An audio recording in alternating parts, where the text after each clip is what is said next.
How should our microservices communicate with each other? As always with microservices, there's a lot of choice available to us, including both synchronous and asynchronous communication patterns.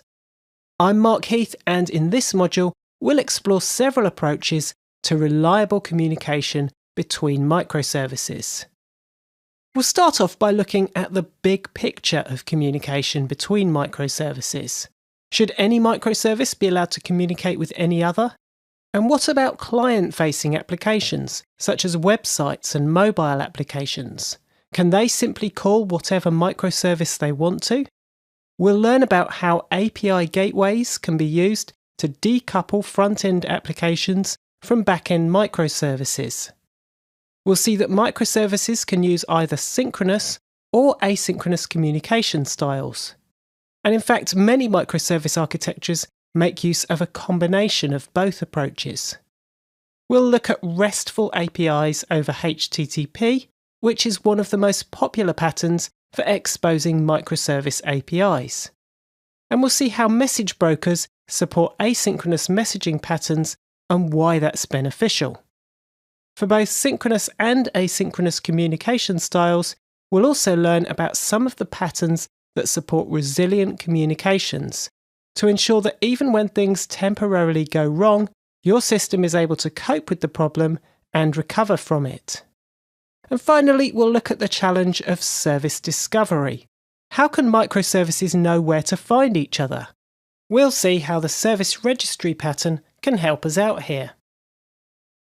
Are there any rules that govern which microservices should be allowed to talk to each other? For example, if I've got a few microservices, is it okay for them all to just call each other whenever's necessary? And if I've got a front-end application, like a website or a mobile application, should that also be allowed to call directly to any of the microservices it wants to? Well, once again, microservices doesn't stipulate any hard or fast rules here, but there are some difficulties with allowing a complete free-for-all situation like this.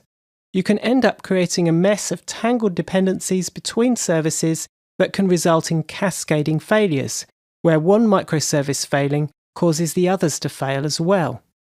And you can also end up with poor performance if making a call to one microservice ends up requiring multiple hops to call additional microservices.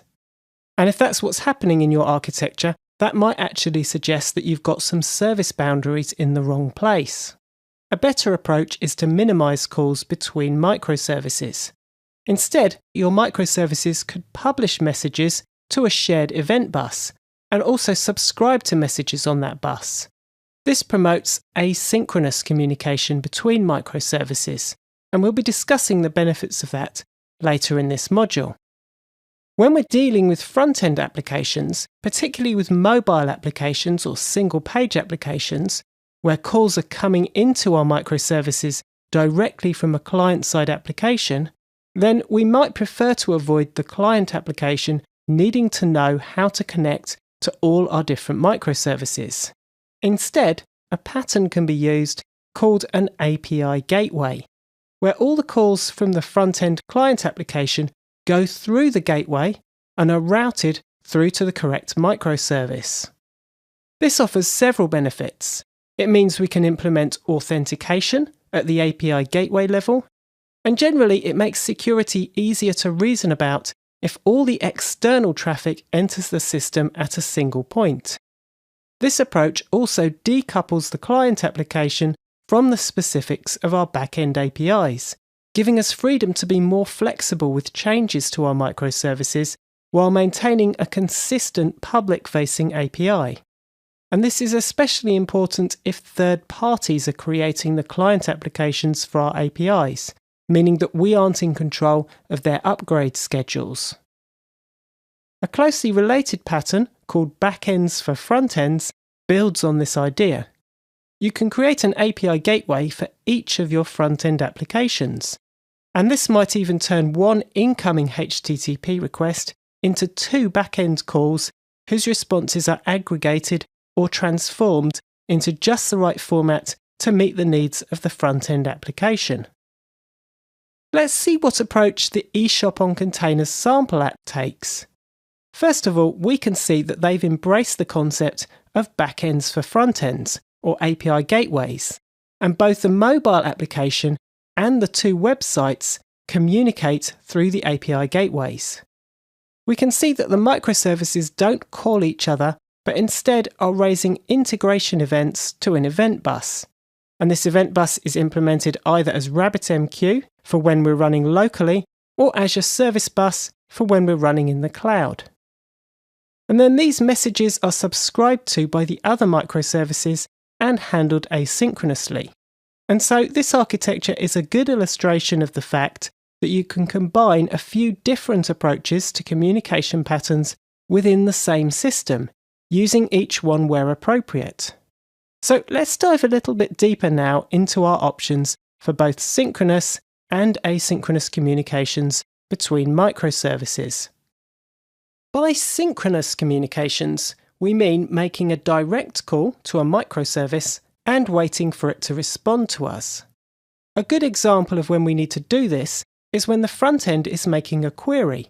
Say, for example, in the eShop for Containers webpage, we want to show the top 10 most popular products available. To implement this, we'd make a request through the API gateway and into the catalog microservice. And then that microservice fetches data from its database, which is a SQL database in eShop on Containers, and returns it all the way back to the web page. And because this is a synchronous communication, it's important that this operation is optimized to complete as quickly as possible. We don't want customers to be put off shopping with us by experiencing slow load times on our homepage. And although there are many communication mechanisms available for calling microservices, HTTP is by far the most popular mechanism. And that's because it's an industry standard, available in all mainstream programming languages, including JavaScript, meaning that any web page or mobile application can easily call our microservices. In addition, we can take advantage of some of the other characteristics of HTTP, such as standardized approaches to reporting errors and the ability to cache responses or use proxies. The payload of a HTTP request and response to our microservices is typically going to be in JSON, although other options are available, including XML. One of the advantages of JSON is its wide support across the vast majority of programming languages, but also that it's the native format that JavaScript likes to work with. So it's really great when you're calling your microservices from web pages. Another pattern very often associated with microservice architectures is to implement your API as a set of RESTful resources. The RESTful approach to API design encourages you to represent the information that your service works with as resources. In eShop on Containers, a resource might be a catalog item or an order. Each of those resources is then manipulated using the standard HTTP verbs such as get to retrieve a resource, post to create a new resource, or put to update a resource.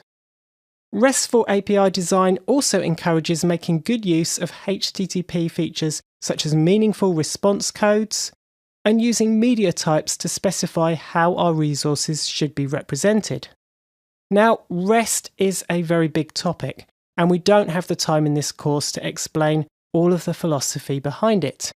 But fortunately, Pluralsight has several excellent courses in its library that will explain to you how to design a RESTful API and implement it in your technology of choice. Some of my favourite courses on this topic in the Pluralsight library are these ones by Kevin, which will give you a very thorough overview of working with REST and are especially useful if you're planning to implement your RESTful APIs in ASP.NET Core.